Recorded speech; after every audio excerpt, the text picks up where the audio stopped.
अगर देखा जाए तो गीता ज्ञान इतना डीप है कि एक जीवन में इसे पूरी तरह समझ पाना किसी के लिए भी नामुमकिन होगा। लेकिन अगर इस महासागर से कुछ मोती भी हम चुन पाए तो समझिए कि ये जीवन सफल हुआ। आज के लिए बस इतना ही, बाकी कल। इतना लिखकर बृजभूषण जी उर्फ पंडित जी ने अपने गीता ज्ञान ब्लॉग की पोस्ट को एंड किया। पर आप इसे सुनते रहेंगे। देखिए, पोस्ट तो खत्म कर दी, लेकिन पंडित जी का मन अभी भी ब्लॉग पर आए एक सवाल पर ही उलझा हुआ है। ऐसे तो रोज ही उनके पाठक उन्हें सवाल भेजते रहते हैं, जिनका इंतजार भी उन्हें हर दिन रहता ही है। आज एक नया सवाल है, या यूं कहें कि अपनी कहानी किसी ने भेजी जिसने पंडित जी के मन को उलझा कर रख दिया। यह मेल किसी नए पाठक का था, जो कि इस तरह से था।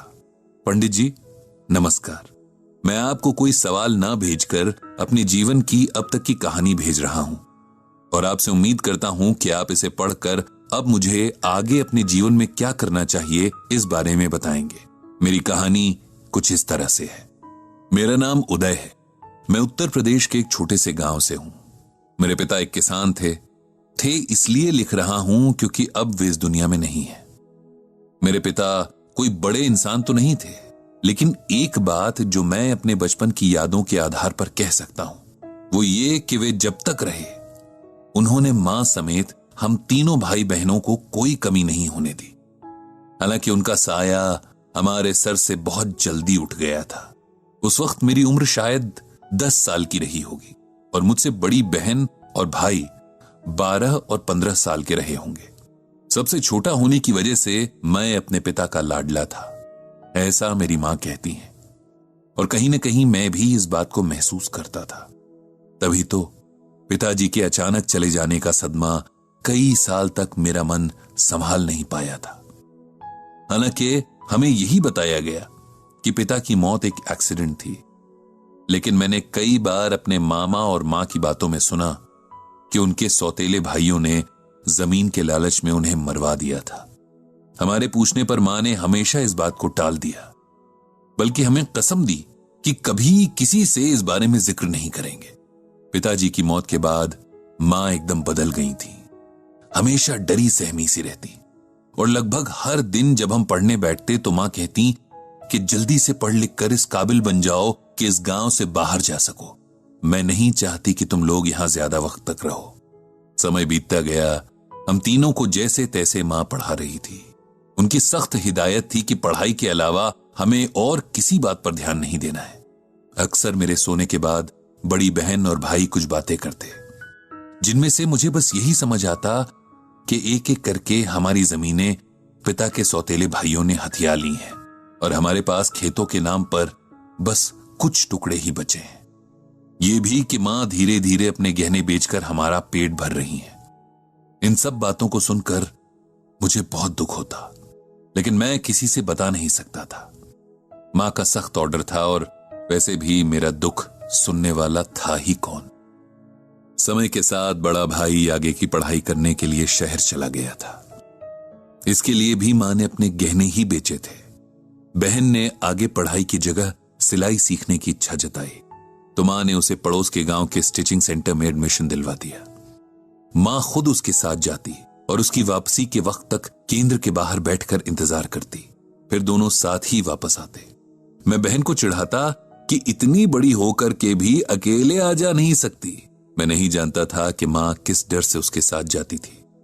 मैं, जिसने हर वक्त मां से बस यही सुना कि किसी तरह इस गांव से निकल जाना है।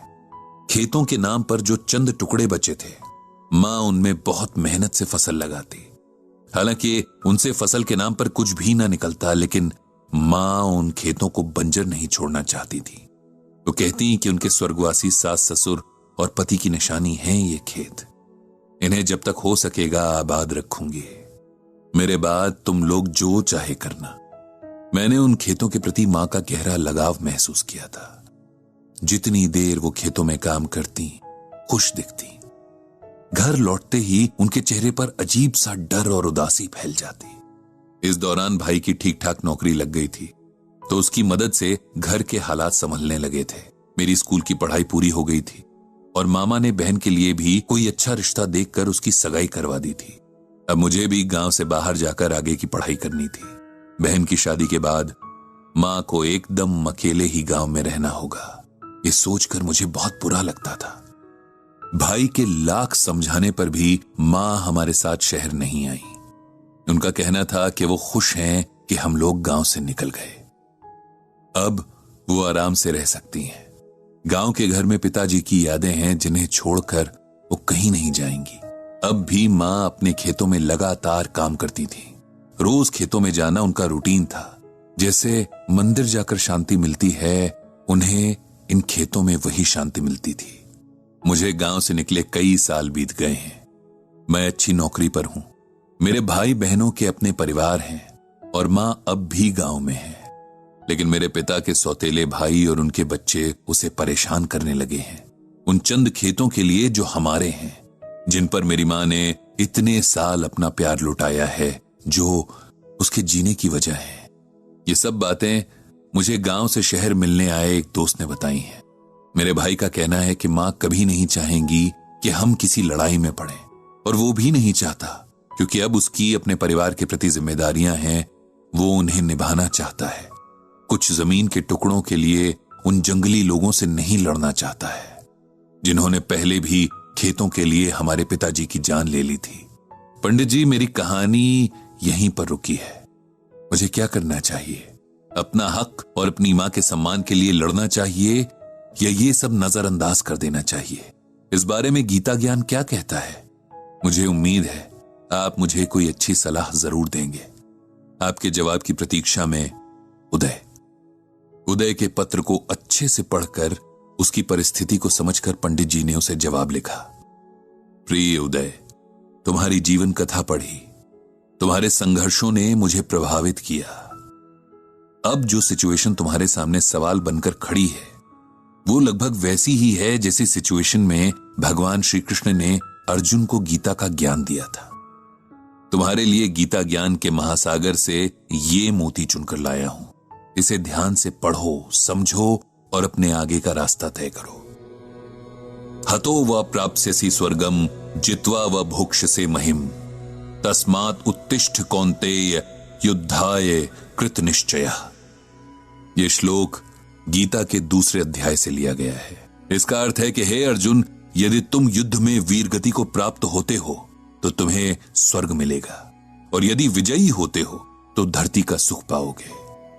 इसीलिए उठो हे कौन्तेय और निश्चय करके युद्ध करो। अर्जुन भी तुम्हारी तरह संदेह की स्थिति में थे कि क्या करें। एक तरफ उनके और उनके परिवार के सम्मान का प्रश्न था, तो दूसरी तरफ युद्ध भी अपने ही भाइयों, मित्रों और गुरुओं से लड़ना था, जिसकी गवाही उनका मन नहीं दे रहा था। तब भगवान कृष्ण ने उन्हें समझाया कि धर्म युद्ध में एक पक्ष को चुनना ही पड़ेगा, क्योंकि एक समय के बाद अन्याय के प्रति चुप रहना समझदारी नहीं, कायरता कहलाता है। मैं तुम्हें यह श्लोक सुनाकर किसी के प्रति हिंसा के लिए नहीं उकसा रहा हूं, बल्कि श्लोक के जरिए दिए गए संदेश के भाव को समझाने की कोशिश कर रहा हूं। युद्ध हमेशा हथियारों से नहीं लड़े जाते हैं, और अगर जरूरत पड़े भी तो हथियार की जगह अपनी बुद्धि और दूसरी क्षमताओं का इस्तेमाल किया जाता है। डर कर चुपचाप अन्याय सहने से कहीं ज्यादा अच्छा है न्याय के लिए लड़ते हुए हार जाना। तुम्हारे पास तुम्हारी शिक्षा ही वो हथियार है जिससे तुम अपने परिवार के प्रति हुए अन्याय का बदला ले सकते हो। इससे तुम अपना आत्मसम्मान भी बचा लोगे और अपनी मां के प्रति अपनी जिम्मेदारी का पालन भी कर पाओगे। इस लड़ाई में अगर तुम हार भी गए, तब भी तुम्हें एक संतुष्टि रहेगी कि तुमने अपना पूरा जोर लगाया था। मैं इसी के साथ अपनी बात को खत्म करता हूं और भगवान श्री कृष्ण से प्रार्थना करता हूं कि तुम्हें सही निर्णय लेने की शक्ति दे। ये लिखकर पंडित जी ने गहरी सांस ली और मन ही मन दोहराया, जय श्री कृष्ण।